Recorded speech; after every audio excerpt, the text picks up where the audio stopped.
Bonjour, c'est avec un immense bonheur, un très grand café, une vidéo qui n'a pas été postée mardi parce que ma caméra a coupé le son et donc que j'ai filmé dans le vide et énormément de choses à vous dire qu'on se retrouve aujourd'hui dans cette vidéo. Faut savoir que j'ai traversé une petite phase de déprime, mais ce matin je suis allée m'entraîner et franchement tout se passe beaucoup mieux parce que j'ai recommencé à filmer mes séances. Pour ceux que ça intéresse, je vous invite vraiment à venir me follow sur Instagram et sur TikTok, mais surtout sur Instagram parce que c'est là que tout va se passer. Je vais poster tous mes trucs de sport. Bref, on n'est pas là pour parler de ça à la base. Ces dernières semaines, vu qu'elles ont été très compliquées, j'ai eu le temps de me remettre en question pas mal de fois et j'ai eu le temps de prendre du recul sur beaucoup de choses. Et tu le sais très bien, je le répète à chaque fois, mais c'est quand on traverse des choses compliquées qu'on finit par trouver des réponses. C'est derrière les épreuves qu'on trouve des réponses à nos questions. Parce que c'est dans la difficulté que ton caractère se manifeste et que tu sais vraiment ce que tu veux. Si tu veux vraiment quelque chose, peu importe à quel point ça va être dur, la question ce sera pas comment, ce sera juste pourquoi. Et peu importe comment, tu trouveras une façon d'y arriver. Bref, on n'est pas là pour parler ça non plus. Vous n'êtes pas sans savoir que je suis sur les réseaux sociaux parce que je suis une personne qui aime entreprendre. Ça veut dire que mon but derrière les réseaux sociaux, c'est d'avoir une liberté financière, c'est d'avoir mon chez moi, c'est d'être fier de moi, c'est d'accomplir de grandes choses. Et même si on sait déjà que beaucoup de gens ont le seum quand tu renvoies ce genre d'image, encore plus quand tu l'affirmes publiquement, on mesure pas à quel point les gens vont essayer de te rendre minuscule et de te faire douter de toi des pires manières possibles. Donc l'une des choses que j'ai apprises ces dernières semaines, c'est le rage bait. Le rage bait, c'est le fait d'utiliser la haine des gens, le fait d'utiliser le fait qu'il soit facile à trigger, à provoquer pour en bénéficier. Exemple, t'es sur les réseaux sociaux, tu veux faire beaucoup de vues, tu vas aborder des sujets problématiques, avoir une opinion problématique, les gens vont réagir, donc ils vont interagir, ça va mettre ta vidéo en avant et tu vas bénéficier de beaucoup de vues, voire gagner des abonnés, etc. Même si sur le côté tu vas avoir beaucoup d'insultes, nanana, t'auras quand même tes vues, t'auras réussi à percer, on va dire. Là je prends l'exemple des réseaux sociaux parce que c'est la façon la plus facile de te faire comprendre ce que c'est, mais dans la vie c'est exactement la même chose. Il y a un moment donné où il faut que tu passes le cap du rage bait. Il faut que tu acceptes de provoquer les gens pour gagner quelque chose derrière. Malheureusement, les personnes les plus talentueuses de ce monde sont aussi les plus détestées parce que les gens ont le seum. Ils ont non seulement le seum que tu réussisses, mais ils ont en plus le seum que tu saches que tu as réussi parce que tu es quelqu'un d'exceptionnel, parce que tu es différent d'eux et parce que tu ne veux pas être tout ce qu'ils incarnent. Ils ont le seum parce que tu as conscience que t'es meilleur qu'eux et que tu l'affirmes. Voilà, donc ça voilà. Déjà que ta vie en soi, le fait que tu existes les agace, si en plus ils savent que tu sais, bon, ils te détestent. Et si on l'applique à la vie réelle, ça donne éventuellement des amis qui sont fans de toi mais qui feront tout pour te la mettre à l'envers, qui seront un petit peu passifs-agressifs, voilà, qui feront des petites remarques par-ci par-là, comme si t'étais un peu teubé et que tu comprenais pas ce qu'ils sous-entendaient. T'auras des membres de ta famille qui essaieront de te rendre beaucoup plus humble, qui essaieront de t'enseigner des leçons parce qu'ils sont plus âgés. Enfin, en l'occurrence, moi, dans ma famille, il y a personne qui est plus jeune que moi. Donc, dans tous les cas, c'est un cas qui n'existerait pas qu'une personne plus jeune essaie de me rendre humble. Mais t'as des gens qui pensent tout savoir et qui pensent que parce qu'ils sont plus âgés que toi, ils peuvent t'enseigner la vie. Moi, je pense que c'est totalement faux parce que des adultes qui ont 10, 20 ans de plus que moi, auxquels je peux apprendre pas mal de choses, dont la maturité, il y en a vraiment beaucoup. Après, voilà, on a tous nos défauts, etc. Mais ce que je t'encourage à faire, c'est accepter d'être toi-même et accepter d'agacer les gens parce que en fait, à un moment donné, il y en a assez. Moi, j'en ai marre d'essayer tout le temps de minimiser qui je suis ou de devoir changer qui je suis parce que les gens sont inconfortables avec le fait que je suis à l'aise avec moi-même. Je vais vous donner un exemple. En général, dans un groupe de personnes, je vais pas ressentir le besoin de parler avec les gens. Si j'ai envie de parler avec les gens et que je les trouve intéressants, j'aurai vraiment aucun mal à aller les voir, créer une conversation, faire des blagues, rigoler, etc. Mais si j'ai pas envie de te parler, j'aurai aucune gêne à ne pas te parler. Je vais pas forcément t'ignorer, tu vois, je vais dire bonjour, etc. Mais je vais pas te parler. Et ça met mal à l'aise les gens. En général, les gens vont dire que t'es hautain. C'est ce qu'ils vont dire. T'es hautain, t'es froid, t'es asocial, parce que t'as pas envie de leur parler. Mais à un moment donné, si vous n'êtes pas intéressant, que la personne n'est pas intéressée par vous, respirez, pétez un coup et laissez-la tranquille. Voilà. Donc moi, j'en ai marre de devoir faire semblant d'être une personne que je ne suis pas et j'ai décidé d'accepter le rage bait. J'accepte que les gens n'aiment pas les principaux traits de ma personnalité parce que y a des gens qui les aiment, il y a des gens qui les acceptent, il y a des gens que ça fait kiffer, il y a des gens qui comprennent, chacun sa communauté. Maintenant, pour pouvoir accepter tout ça et pour pouvoir avancer dans ta vie, faut aussi remettre en perspective tes objectifs. Là, je vais parler du fait de vouloir quelque chose que tu veux vraiment dans ta vie. Exemple, YouTube. YouTube, c'est quelque chose que je veux depuis que j'ai l'âge de savoir ce que c'est YouTube. J'ai toujours voulu être youtubeuse. Depuis le jour où je sais ce que c'est YouTube, j'ai envie de faire des vidéos. J'ai envie de faire des vidéos parce que j'aime créer des choses. J'aime aussi contrôler, donc voilà, tu vois, quand c'est toi qui gères le montage, quand c'est toi qui gères ce que tu vas dire, quand c'est toi qui le dis, en l'occurrence, faire passer des messages, c'est incroyable. Être écouté par les gens, c'est incroyable aussi parce que l'être humain a besoin de se sentir écouté. C'est pour ça qu'on a des amis, c'est pour ça qu'on a de la famille. Et imagine si t'as une plateforme avec des milliers, des dizaines de milliers, des centaines de milliers, voire des millions de personnes qui écoutent ce que tu dis et qui valorisent ton avis. Maintenant, c'est pas facile. Faut vraiment se mettre dans le... D'ailleurs, oui, je suis en train d'écrire un e-book sur comment se lancer sur les réseaux sociaux. Encore une fois, je précise, c'est pas du scam. Je suis vraiment en train de vous écrire tout ce que j'aurais aimé savoir, tout ce que j'aurais aimé qu'on me dise quand j'ai commencé. Donc je pense que je le sorte en une semaine. Reste connecté. Rejoignez aussi mon canal, c'est là où je raconte un peu ma vie. Tout ce que tu veux dans la vie, c'est pas facile. Mais c'est pas genre, ouais, tout est difficile, tout ce qui vaut le coup nécessite des efforts. Quand tu viens d'une famille qui t'a pas tout donné, c'est difficile. Quand tu viens d'une famille qui aimerait tout te donner mais qui ne peut pas, c'est difficile. Quand les gens autour de toi ne comprennent pas du tout ce que tu fais, genre, j'ai une copine à moi, ses parents ne la soutiennent pas dans le fait qu'elle veuille faire des études. Ils lui disent que les études ne servent à rien, que la seule option dans la vie, c'est à trouver un CDI et que pour trouver un CDI, on n'a pas besoin de faire des études. Et la pauvre, vous imaginez un petit peu, elle veut faire des études et ses parents lui disent frontalement, t'es dans ton monde, les études, ça a jamais servi à... Est-ce que vous imaginez? Voilà. Et maintenant, imaginez ça pour tout. Tu veux lancer une entreprise, tes parents ils te disent mais il y a que les arnaqueurs qui réussissent, il y a que les gens qui viennent de familles riches qui réussissent. Tu veux au contraire avoir juste un CDI et tes parents qui sont entrepreneurs vont te dire mais t'es quoi en fait? T'es un esclave, t'as pas de personnalité, tu peux pas te débrouiller tout seul, tu veux faire du sport et ta famille te dit que c'est les études d'abord en fait. Le sport on s'en fout, ta santé, voilà, tu la reverras dans 10 ans quand t'auras de l'argent pour aller chez le médecin. Imagine du coup toutes les personnes qui de toute façon vont entrer en opposition avec ce que tu veux dans la vie. Et réfléchis à quel point il va falloir que tu veuilles les choses. Mais pas que tu veuilles genre en mode je veux être youtubeuse. Mais le jour où va falloir que tu sortes 4 vidéos par semaine. Moi je donne un exemple parce que Océane, dans l'une de ses vidéos, elle avait expliqué que quand elle avait commencé YouTube, elle publiait 4 vidéos par semaine. Donc moi ça m'a choquée parce qu'une vidéo YouTube, les amis, c'est long à faire. Celle-ci en l'occurrence, ça m'aura pas pris beaucoup de temps à faire parce qu'il n'y a pas de montage particulier, mais une vidéo en soi, une vidéo bien faite, ça prend du temps. Et surtout voilà, faut te poser, faut débiter, faut monter, faut faire la miniature, faut faire les titres, etc.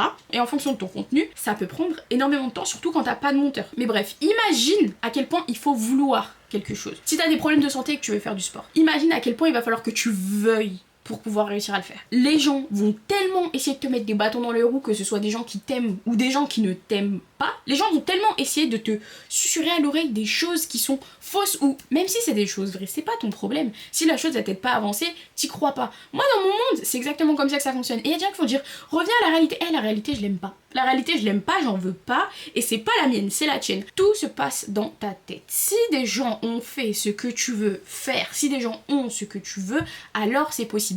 Et si c'est pas le cas, s'il y a personne, tant mieux, tu seras la première personne. Mon objectif de cette année, vraiment l'objectif numéro 1, c'est d'en avoir rien à faire. Je vais me désensibiliser de la vie des gens. Pas totalement, parce que c'est important des fois d'avoir une ou deux personnes que t'écoutes qui vont te permettre de pouvoir remettre en question quelques trucs que tu fais, parce que c'est toujours ça qui est bien. C'est pour ça que les épreuves, les difficultés, c'est bien, même si je les déteste. C'est bien parce que c'est un moment où t'es tellement vulnérable, t'es tellement fragile et t'as tellement pas le choix que t'es obligé de changer quelque chose. T'es dans une situation que tu détestes et là tu dis comment j'en suis arrivée là? Pourquoi est-ce que ça m'est tombé dessus? C'est quoi la leçon? Et quand on arrive au moment où dans une épreuve difficile, t'arrives à te demander c'est quoi la leçon, c'est vraiment que t'as évolué. Mais tu vois, il faut que tu tires une leçon, il faut que tu tires quelque chose de ça et c'est là où tu vas changer. Par exemple YouTube, là j'étais partie dans mon délire, faire des concepts, etc. Ah, Cyrine.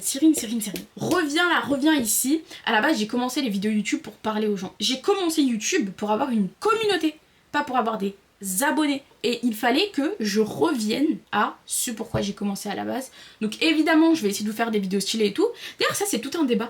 Je sais pas quel type de contenu faire parce que le développement personnel c'est top hein. Vraiment c'est top. Mais à un moment donné on est fatigué. Genre c'est bien hein, je vais continuer moi dans mes délires toujours. Mais j'estime que j'ai plus à enseigner de choses à personne. Je vais juste vivre des trucs et vous emmener avec moi pour qu'on les vive ensemble. Ça c'est ce que j'ai envie de faire. Donc peut-être que je viens littéralement de me répondre. Oh. Ouais, c'est utile YouTube.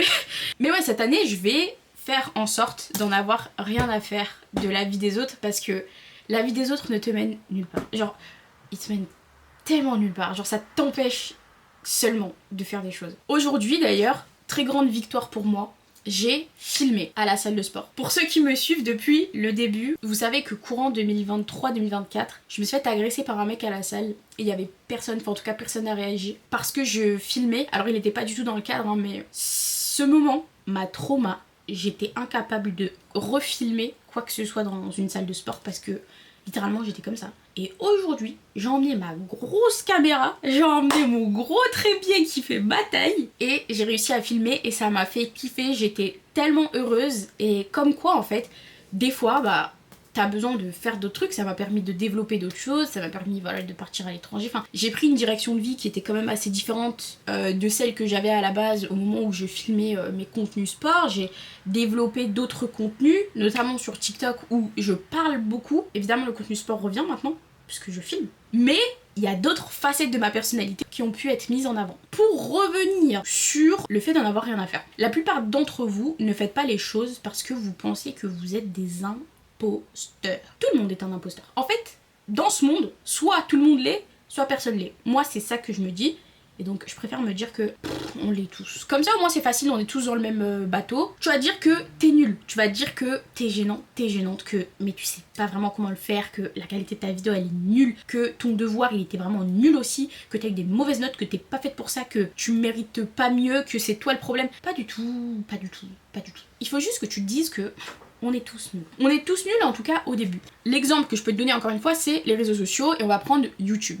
Quand je regarde les vidéos de Squeezie, tu crois que moi je me sens comment? Tu crois que j'ai envie de sortir ma caméra et de filmer ma vidéo en sachant pertinemment que mon montage va être explosé, que je vais être toute seule à scripter, tourner, monter ma vidéo et qu'au final ce sera pas un quart de la qualité de sa vidéo? Est-ce que tu penses que je me dis pas des choses comme ça? Est-ce que tu penses que je me dis pas que quand je vais à la salle, des fois il y en a qui ont des meilleurs physiques que moi et au final je suis nulle parce que regarde, elle le fait comme ça alors que bah moi je le fais comme ça et en fait bah elle a raison, c'est vrai que c'est... Ouais, bah, enfin, on est tous nuls. Faut vraiment que tu partes de ce principe. On est tous claqués au sol, on est tous des imposteurs et finalement ceux qui réussissent vraiment, c'est ceux qui n'en ont rien à faire parce qu'ils s'acceptent comme ça. Moi je préfère me dire qu'on est tous nuls, voilà. Il y en a qui vont aimer se dire qu'on est tous les meilleurs. Non, parce que dans mon monde, c'est moi la meilleure.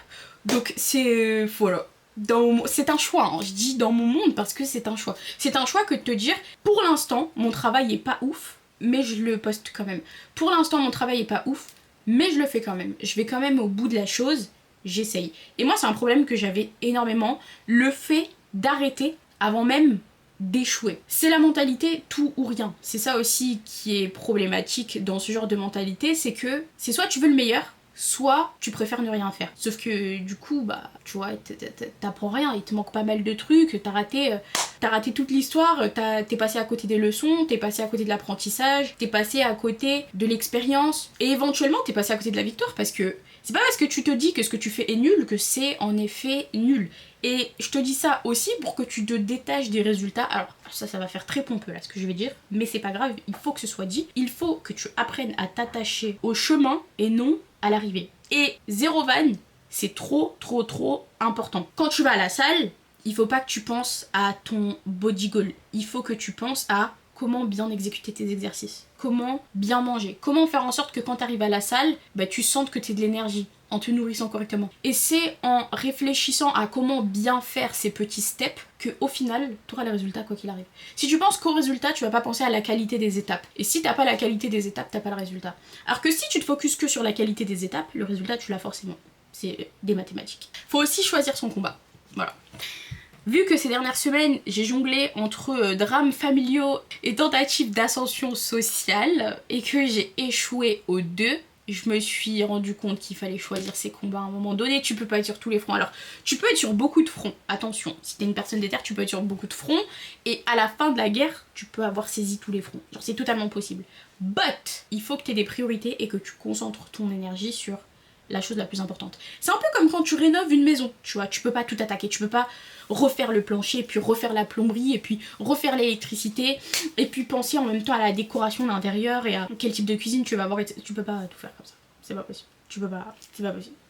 il faut que tu choisisses. Est-ce que je commence par le parquet? Est-ce que je commence par la plomberie? Est-ce que je commence par l'électricité? Et en général, tu vas commencer par la chose la plus importante, la chose qui ne peut pas attendre et la chose qui va te permettre d'avancer step by step. Tu peux avancer vite et sur vraiment beaucoup de choses, but concentre-toi sur les choses sur lesquelles tu peux avoir un vrai pouvoir et te torture pas avec les choses que tu peux pas contrôler. Par exemple, si t'es dans un environnement que t'aimes pas et que pour l'instant, bah t'as aucun pouvoir sur ça, concentre-toi sur toutes les autres choses qui peuvent te faire avancer dans la vie et tu verras qu'en avançant sur ces choses, ça te développera le pouvoir au final de pouvoir partir de cet environnement qui ne te plaît pas et de créer le tien qui te convient. Ça aussi c'est vraiment quelque chose que j'aimerais que tu le notes, que tu le mettes sur un mur quelque part pour que tu puisses le voir. Concentre-toi sur les choses qui sont urgentes, là tout de suite, nécessaires et qui peuvent faire une vraie différence dans ta vie. En gros sur les choses qui actuellement te bloquent. Et une fois que tu les as évacués, là, tu peux penser aux autres trucs. L'avenir, c'est quelque chose qui est assez abstrait. La personne qu'on va devenir, d'après moi, c'est la personne qu'on est déjà dans notre tête et qu'on n'est juste pas physiquement. Moi, je sais déjà qui je veux être dans 1, 2, 3, 4, 5 ans parce que je le suis déjà dans ma tête. Et tout ce qu'il manque, c'est que ce qui se passe dans ma tête se manifeste dans la vraie vie. Donc, il faut que je fasse en sorte que ma pensée devienne de l'action. Et l'action va faire que je vais avoir des résultats et le résultat ce sera la personne que je suis dans ma tête en physique. Ton avenir c'est donc toi qui décides de ce qu'il va être. Pas les gens, pas ce qui s'est passé dans le passé et c'est pas forcément là où tu es qui définit ce que tu vas être. C'est pour ça que je te dis que être nul, tu vois genre c'est pas une raison pour pas faire les choses parce que tu vas pas le rester nul, on est tous nuls. Donc au final, pourquoi te prendre la tête avec quelque chose que de toute façon tu ne peux pas éviter, que tout le monde est, et qui va changer. Un autre détail assez important, c'est de ne pas se fier à ce qui est raisonnable pour les autres. Je ne soulignerai jamais assez le fait que si tu restes avec des gens qui ne sont pas dans la même mentalité que toi, qui ne voient pas les choses aussi grand que toi, et qui n'en sont pas à peu près à la même étape de vie que toi, ça va être compliqué d'avancer. En tout cas, ça va être compliqué de ne pas te faire tirer en arrière. Attention, ça veut pas dire que tu dois bloquer les gens et plus leur parler du tout. Ça veut juste dire qu'il faut que tu fasses attention à combien de temps tu passes avec des gens qui n'ont rien à voir avec ce que tu veux devenir. Parce que malheureusement, genre vraiment malheureusement, voilà, c'est la vie, c'est comme ça. C'est pas moi qui décide de comment le cerveau fonctionne, mais malheureusement, leur influence va avoir un impact sur toi. Et donc sur ce que tu vas faire et donc sur tes résultats. En fait, chaque décision que tu prends pendant la journée va définir tes résultats dans 1 mois, dans 2 mois, dans 3 mois, dans 6 mois. Et donc toutes les décisions, et il y en a beaucoup dans une journée, que tu prends sur 1 an vont définir les 10 prochaines années. Donc t'imagines si à chaque fois, t'as une personne qui pop et qui te fait changer de décision. Encore une décision, encore une décision. Ah bah finalement dans 10 ans t'es à un autre endroit. Et c'est toi qui décides si c'est positif ou si c'est négatif en fonction de la vision que t'as. Ça veut dire que voilà, positif, négatif, c'est subjectif en fonction de la vision que tu as de ce que tu veux devenir. Par exemple, dans mon cas, moi dans 10 ans les gars, je vous mens pas, je vais être milliardaire. Dans 10 ans, je vais avoir une entreprise qui a pété. Je veux une entreprise qui fasse partie des plus grosses entreprises françaises. Et pour ça, déjà, premièrement, je dois pas freiner. Ensuite, je dois pas me faire déconcentrer, mais surtout, je dois faire très attention à qui est avec moi et combien de temps. Parce que c'est ça qui va définir ce qui est normal pour toi ou ce qui ne l'est pas. Et si t'es une personne très ambitieuse, donc là, je parle aux gens très ambitieux, les gens qui veulent pas faire tout ça, c'est ok, y a pas de souci. Mais là, je m'adresse aux gens qui veulent faire tout ça. Si vraiment t'as envie de faire partie des gens qui ont des vies pas communes, fais très très attention à qui est autour de toi et fais très attention aux décisions que tu prends. C'est pas un coup de pression ou quoi que ce soit, hein, parce que se mettre la pression pour ce genre de choses, c'est concentrer son attention sur les mauvaises choses. Comme je l'ai dit tout à l'heure, il faut que tu priorises et que tu t'attaques aux tâches qui sont importantes, etc. La prise de décision, pour l'instant, c'est peut-être pas la chose sur laquelle tu dois vraiment te concentrer, parce que je pense que tu as d'autres problèmes à régler d'abord, mais c'est quand même assez simple de savoir si une personne est alignée avec ce que tu veux, ou pas. Tu vois, j'en sais pas non plus quelque chose de très compliqué. Et je pense qu'au fond de nos cœurs, on a tous les réponses, on a tous un avis qui est plutôt objectif sur si une personne va nous aider ou si elle ne va pas nous aider. C'est pas compliqué de trouver si quelqu'un a les mêmes centres d'intérêt que toi, la même vision que toi ou pas. Voilà, tu lui demandes, elle te répond. À ton avis? J'ai eu mes partiels hier et avant-hier et j'ai traité d'un sujet en culture générale qui était les disputes au repas de Noël, et le sujet que j'ai dû traiter en dissertation c'était est-ce qu'il faut accepter le rôle social que la famille nous attribue au repas de Noël. Et j'ai fini ma dissertation en écrivant, je me souviens pas de ce que j'ai écrit exactement, mais en gros j'ai dit que si on était une personne qui partait dans tous les sens et qui n'était pas du tout raisonnable, les règles nous aidaient, elles nous cadraient. Si au contraire on est une personne qui est raisonnable et qui sait où elle va, où est-ce qu'elle veut aller, les règles t'enferment, les règles t'empêchent d'être toi-même, elles te limitent. Et c'est ça que je veux faire passer comme message. Si t'es une personne qui part tout le temps dans tous les sens et qui a jamais rien achevé dans sa vie, qui n'a jamais abouti à un projet, qui n'a jamais construit quelque chose, peut-être que oui, tu dois écouter les gens qui sont autour de toi pour essayer d'avoir un semblant de stabilité. Mais si t'es une personne qui a grandi dans un environnement qui n'est pas vraiment ce que tu veux avoir plus tard et que tu sais très bien ce que tu veux avoir plus tard, que t'as une vision, tu sais pas forcément comment faire, mais en tout cas tu sais que c'est cette vision-là et que t'as toujours agi dans ce sens, alors les règles des gens autour de toi et leurs limitations vont te limiter. La liberté, c'est pas quelque chose qu'on va venir te donner comme ça sur un plateau d'argent, particulièrement si t'es jeune, c'est quelque chose que tu vas chercher. Et c'est pas facile parce que les gens vont pas être contents. Certains, tu vas les abandonner derrière toi et tu verras après quelques temps que c'était la meilleure chose qui puisse t'arriver. D'autres fois, tu vas regretter un petit peu, mais il n'y a pas de bonne décision. Il n'y a que des décisions que l'on rend bonnes. Et il y a zéro vanne. Il y a que des décisions que tu rends bonnes. Si t'as pris une mauvaise décision, fais en sorte de la rendre bonne en apprenant la leçon pour pas te la remanger l'année d'après. Mais surtout pour saisir cette opportunité de te remettre en question, d'apprendre un truc, de changer, d'avancer. Et si c'était la bonne décision, bah... c'était la bonne décision. La façon dont je vois la vie, c'est assez simple. T'as des idées, c'est toi qui décides dans quelle direction est-ce que tu pars, c'est toi qui décides si l'idée devient réalité ou non. Si t'abandonnes, tu sais déjà ce qui va se passer. L'idée restera une idée. Mais si t'abandonnes pas, jusqu'à ce que l'idée se matérialise, il y a un espoir qu'elle devienne réalité. Tant que l'idée est en vie dans ma tête, l'idée est en vie tout court. Et le jour où j'abandonne, c'est le jour où elle meurt. Peu importe de quoi est-ce qu'on parle, que ce soit un trait de personnalité, que ce soit une personne, que ce soit un projet, que ce soit de l'argent, que ce soit vraiment n'importe quoi. Tant que tu décides que c'est toujours possible, c'est toujours possible. Les gens vont affirmer énormément de choses à ta place, les gens vont te répéter énormément de choses, et ils vont pas te les dire frontalement du style « oh t'es trop ci, oh t'es trop ça ». Tu sais, des fois c'est des gens que t'aimes, des gens que tu respectes, qui vont te dire des choses d'une certaine façon. Ça va être dit avec tellement de raison que tu vas te dire « ah ouais c'est vrai que c'est logique », et tu vas te remettre en question alors que bah la personne elle sait pas mieux que toi. La personne ne sait pas mieux que toi et c'est un choix que de te dire ça. C'est un choix que de se dire que les gens ne savent pas mieux que toi. Si tu décides que t'es comme ça, alors t'es comme ça et puis quoi? Et puis quoi? Si je te dis ouais t'es super égoïste, je suis égoïste, et puis quoi? Tu vois, t'as rien fait à personne. Ouais t'as trop la flemme, j'ai la flemme, et puis quoi? Bon moi j'encourage pas les flemmards mais chacun son combat. Et je pense que quand les gens vivent leur vie comme ils ont envie de la vivre, ils sont beaucoup moins problématiques et ils te saoulent pas. Donc que tout le monde soit heureux, que tout le monde trace son chemin et ne laisse personne t'empêcher de devenir ce que tu as envie de devenir. N'oublie pas, t'es à une décision près d'avoir une vie totalement différente.